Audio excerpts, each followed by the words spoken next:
Guys, welcome in to another recruiting throwback video. I went over all of the number one overall recruits in college football in a past video. Now I'm doing it with college basketball. And I gotta say, these recruiting services, at least when it comes to the number one overall player, they are extremely accurate. A lot of these kids ended up actually, being top 5 picks, number one overall picks when it comes to college basketball. A lot more accurate. I guess it's just easier to predict a superstar in college basketball when they're in high school than in terms of college football. There's a lot more that goes into it. There's a lot more positions, things like that. But when it comes to every single number one overall commit, I'm going to be going through the entire list, talking about each player. It's a fun little trip down memory lane, and then I'm going to say if the recruiting services, got it right, or if someone else should have been the number one overall player. Let's start off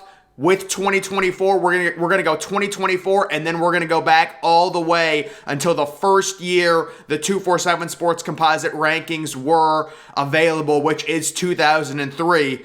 So 2024, these kids are still in high school, but the current number one overall player, Naas Cunningham, that is actually Cade Cunningham's brother. I'm kidding. He's not. I don't know. But this kid from West Orange, New Jersey, I believe that's similar where Kyrie was from. I don't know. But he currently is the number one overall player, rated a perfect 1,000. That means he's number one on every single recruiting site. And then these rankings that I'm using, they're a combination of all of those sites. That's why he is ranked a perfect 1,000. Will he stay at the number one overall spot? I don't know. Personally, I'm not very familiar with this kid, but I do know Ian Jackson, the number 2 overall player, a shooting guard. I think he's going to Duke. He may end up passing him. But as for Cunningham, where he's going to go to college, who knows? I just hope he goes to college. I'm sick of these kids going to professional. Go to college. There's NIL. You can get banged by a bunch of chicks. I don't know. Why go professional? Like Gerald Green goes professional. All these kids go into go to college with NIL. It's so much better. You can build your brand easier. You get more popular when you play in, a college setting in terms of, just national relevance. So, I have no clue where this kid will end up going. I just hope he goes to a college, probably Duke, maybe North Carolina. He is from New Jersey, so that's kind of like that area over there. He's the 2024 number one overall player. Moving back to 2023, currently still in high school, it's going to be DJ Wagner. And this kid actually was originally rated 1,000. He's dropped down a little bit to 9,998, so he still is the number one player in the composite, and I think Louisville is going to actually get this kid in terms of where he's going. Right now he's uncommitted, but Louisville is the favorite. I would like to see him go to Louisville, honestly. We haven't seen a number one overall player go to Louisville yet at all. So this would be a rare occurrence.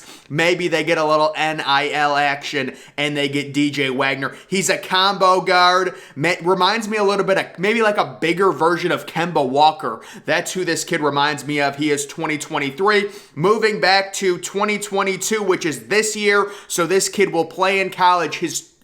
He'll very likely be a one and done, you would hope.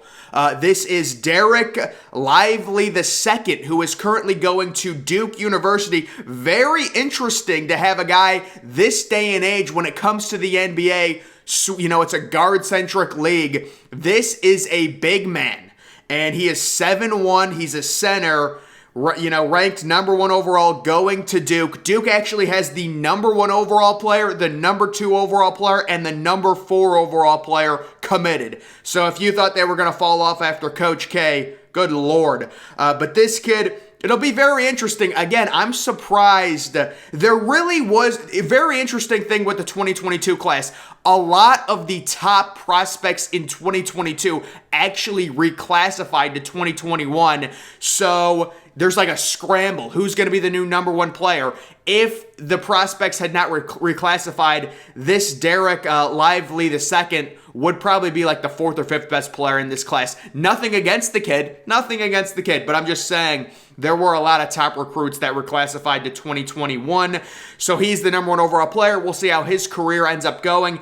I don't think he'll be the number 1 overall pick. Maybe if it's a down class, but I just can't see a center who's 7'1" going number 1 overall. We saw it just a few years ago with Evan Mobley. He was probably the best prospect, but Cade Cunningham and Gerald Green got picked above him because guards are more important in the modern NBA. Moving on back to 2021, Chet Holmgren, we expect him to be a minimum top 3 pick. He also is a center, but it's a little bit different with them. He's more like a Kevin Durant type center version where this guy could shoot 38, 39% from 3. I mean, he is a shooter. He's very small in terms of extremely skinny. He's going to have to put on at least a little bit of mass if he wants to be a good defender in the NBA. If Chet Holmgren puts on at least a little mass with his length, he could be scary. He could average 2.5, 3 blocks per game. Will he go number 1 overall? I don't know. It depends on who wins the lottery. Personally, I'm hoping like Orlando wins the lottery. I think it'd be cool to see Orlando be good again, or Sacramento, one of those two teams. I don't know, but Chet Holmgren is definitely a hit. He was great in college. No, Gonzaga didn't end up going to the Final Four or winning the national title, but he was a great player in college. He's definitely a hit, and at minimum, he'll be a top 3 pick when it comes to the NBA draft. Moving back on to 2020, Cade Cunningham, who ended up going to Oklahoma State.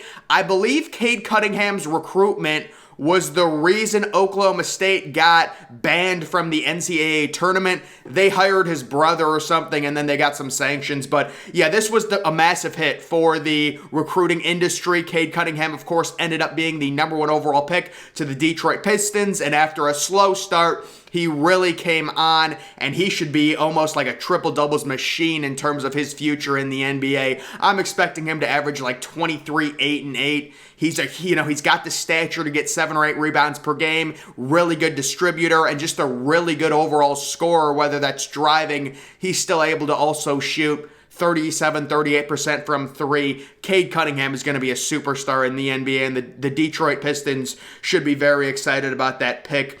So I would say that's definitely a hit when it comes to recruiting. Moving back to the 2019 class, James Wiseman, another center. That's like 3 of the last 4 years, a center has been the number 1 overall player in the nation.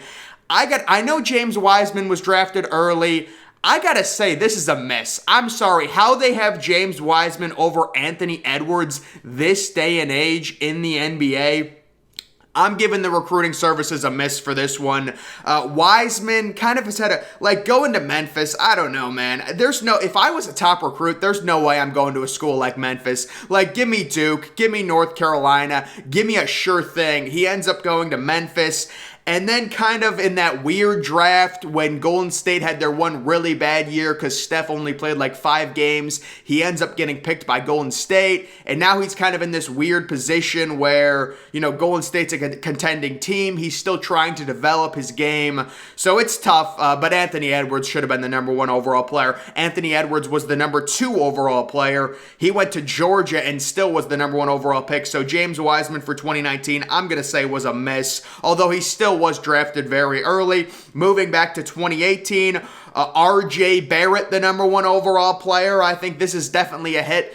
It'll be very interesting to see how RJ Barrett develops with the Knicks, and does he become that Jason Tatum type possible star, or is he kind of just a co-star player in the NBA? We know he's still developing. I believe RJ Barrett was originally from Canada and then transferred down to an academy in Florida, and he ended up being the number 1 overall player. Zion Williamson was only, as crazy as it is, as much hype in high school as Zion got, he was the number 5 overall player. So a little surprising there that Zion was not number 1, but I'm guessing they're saying, he couldn't shoot. It's modern NBA. You got to be able to shoot. It ended up not mattering. Zion was still far and away the number 1 pick. But you know what? Maybe that is a miss. It seems so obvious that Zion should have been the number 1 overall player. I think the recruiting services just kind of overthought it and were like, Zion can't shoot.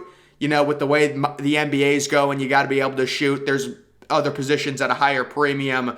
But I am going to say that's a miss. I mean, Zion had way too much fanfare to not be the number 1 overall player. I mean, RJ Barrett still was a very good player at Duke, still was a top pick, but I'm going to say that's a miss. Moving back to 2017, Marvin Bagley, the number 1 overall player, went to Duke University. A lot of people don't remember with Marvin Bagley. I mean, this kid, he went through a stretch at Duke. He was averaging like 28 and 13. Like, this dude was the best player as a true freshman, in college basketball over like a month-long stretch. He was a stud at Duke. Unfortunately, Sacramento gets a high draft pick finally. It always seems like Sacramento is picking at 6th or 7th overall. They got the number 2 overall pick, and they took Marvin Bagley over Luka Doncic and Trae Young. It's unfortunate, and Marvin Bagley, unfortunately, has been dealing with some sort of injuries every single year, it seems like. Also, it seems like Marvin Bagley, I guess he's a power forward, but he doesn't seem like he fits the NBA. Like, is he a power forward? I guess, but like maybe he's a center. I don't know. It just doesn't seem like, I just get the vibe that Marvin Bagley doesn't fit. But I will say this is a hit in terms of recruiting. He was, went 2nd overall. He went 2nd overall. So you got to say it's a hit. Moving back to the 2016 class, Josh Jackson, the number 1 overall player. I believe he went 4th overall to the Phoenix Suns. And this is the first dude that just was a complete bust in terms of NBA career success.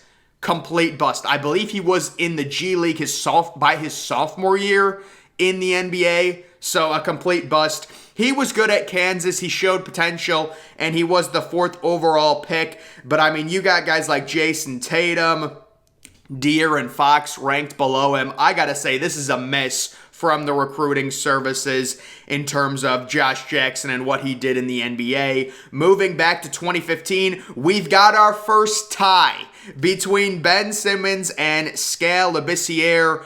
Ben Simmons ended up the number 1 overall player, but they both had the exact same rating, 9998, and Simmons won. He just was the number 1 overall player. Thankfully for recruiting, because Skal Labissiere may be the biggest bust in college basketball recruiting history. Just in terms of, like, there was no substance abuse, there was no character. The guy just was not good. Like, Kentucky started him right out of the gate. He was expected to be a top 3 pick, one and done type player. He just wasn't good, like legitimately. But Ben Simmons being the number 1 overall player, you got to say that's a hit for recruiting services. He ended up being the number 1 overall pick at LSU. And unfortunately for Ben, obviously it's now become a major story with his situation with Philadelphia and then with Brooklyn not being able to play.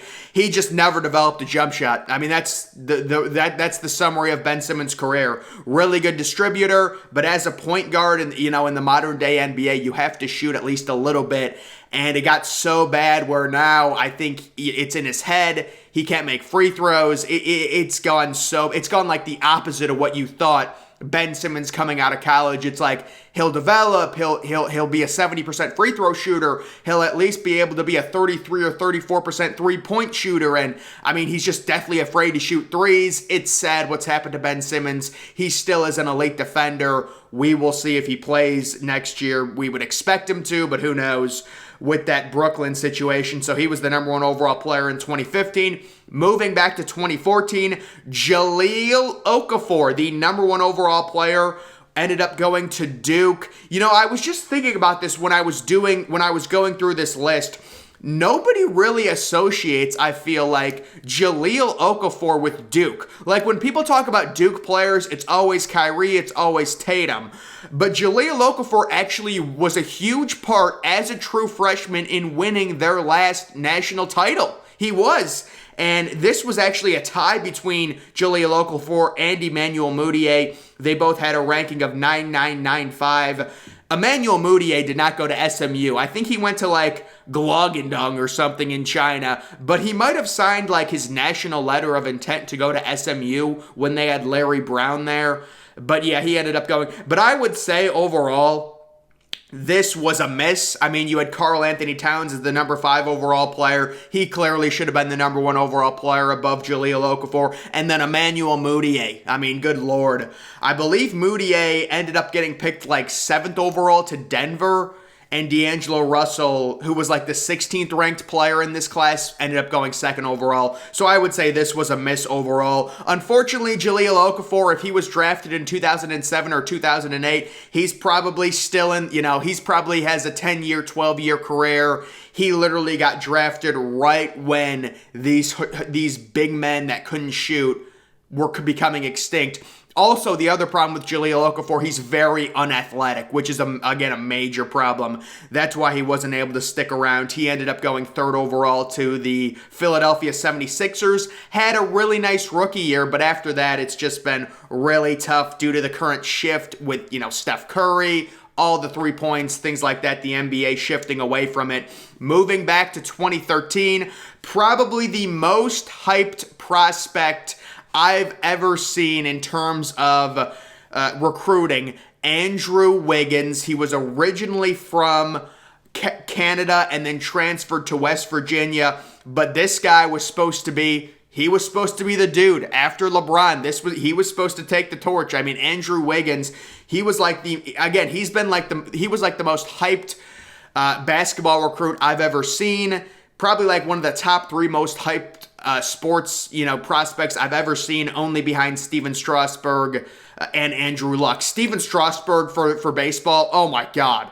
That's the most hyped prospect. And then Andrew Luck, good Lord.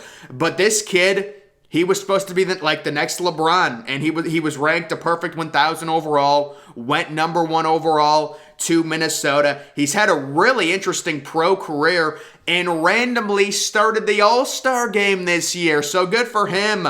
But a lot of people kind of made that a meme. I mean, he shouldn't have been a starter. I don't know how he was, but for 2013, I think you have to say that's a recruiting hit, but everyone was kind of expecting him to be the number 1 player. He had a crazy amount of hype.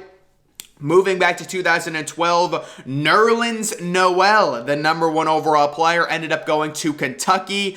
Kind of interesting, going into draft night, a lot of people expected Nerlens Noel to be the number 1 overall pick to the Cavs. They ended up drafting Anthony Bennett. Noel fell to, I believe, number 4 and got picked by the 76ers. So I would say you can say it's a hit, I guess. A lot of people thought Noel was going to be the number 1 overall pick. It's kind of interesting they have Noel listed as a power forward. I would think he would be a center. I feel like that's what he played at Kentucky. I don't know, maybe I'm not remembering that correctly, but Nerlens Noel, just a shot blocker. He's another guy, very athletic, and it's just in this current day and age in the NBA, there's really not a position for him, at least in terms of potentially being a star player. Like, you're just going to get phased out of the NBA. So his NBA career kind of went downhill pretty quickly. He had a few decent years as a defensive player and a rebounder, but overall, I would say, I guess you could say it's a hit. The 2012 class was just not good in general. Moving back to 2011, the number 1 overall player, Anthony Davis, ended up going to Kentucky. This is a major hit. He was the number 1 overall pick to New Orleans.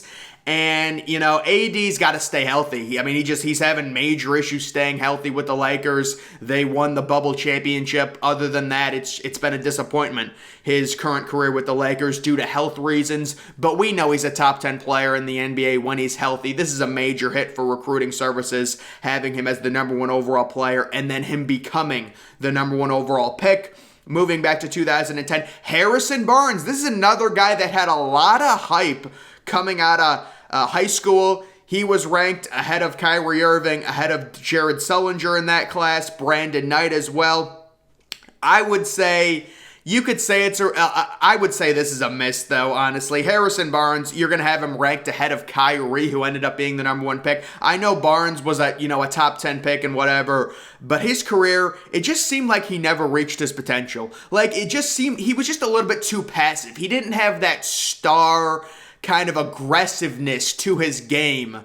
Maybe that's just me overanalyzing it, but it just felt like he was never, as a player, he never really wanted to be like a superstar. It's just a weird feeling. Maybe it's just because he wasn't good enough, but he was so passive. Like, he never gave himself a chance to be a star, it felt like, due to his passive nature.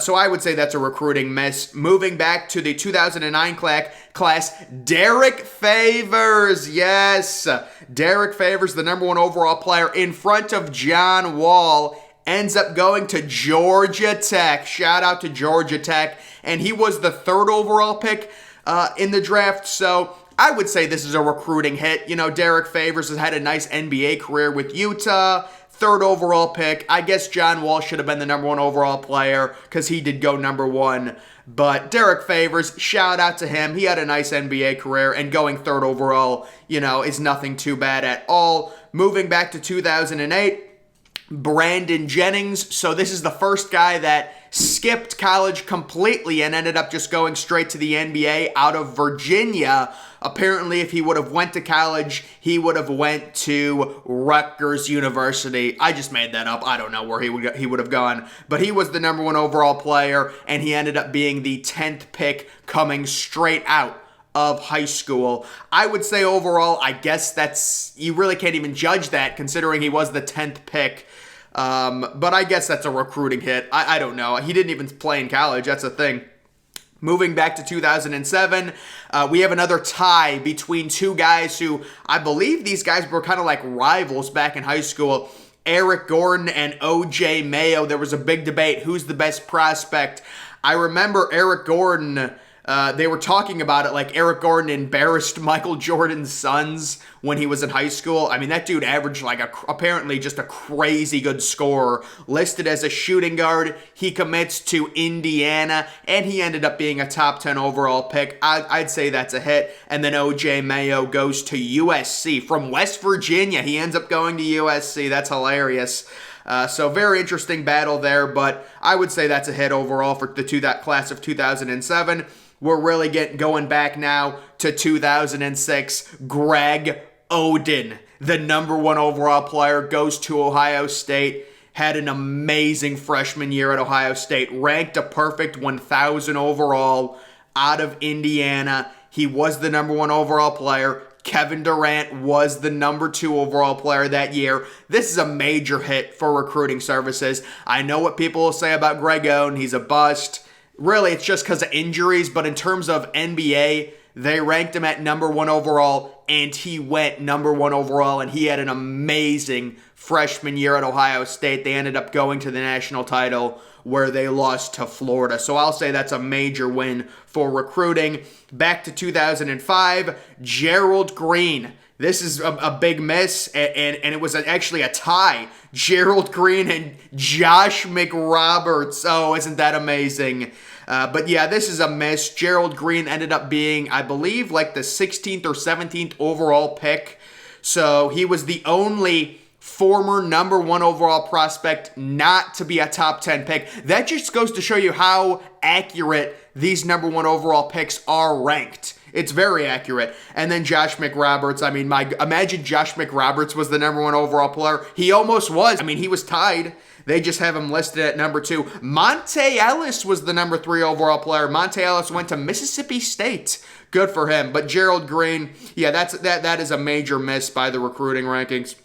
Moving back to 2004, another one and done, Dwight Howard, the number 1 overall player from Atlanta, Georgia. If Dwight attended college, maybe he goes to Georgia Tech. I don't know. I'm just speculating. Maybe someone knows where he would have gone. But he was the number 1, perfectly rated 1,000. He ended up being the number 1 overall pick. He's going to be a Hall of Famer. We know this. That was a really good job by the recruiting industry. And then 2003, the number 1 overall player, LeBron James. That's a major miss. That's a major miss. LeBron, perfect rating of over 1,000. I mean, my goodness, with his hype in high school, if he didn't have a perfect rating, are you kidding me? You know how ridiculous that would have been. LeBron, if he would have went to college, it either would have been Ohio State or Duke.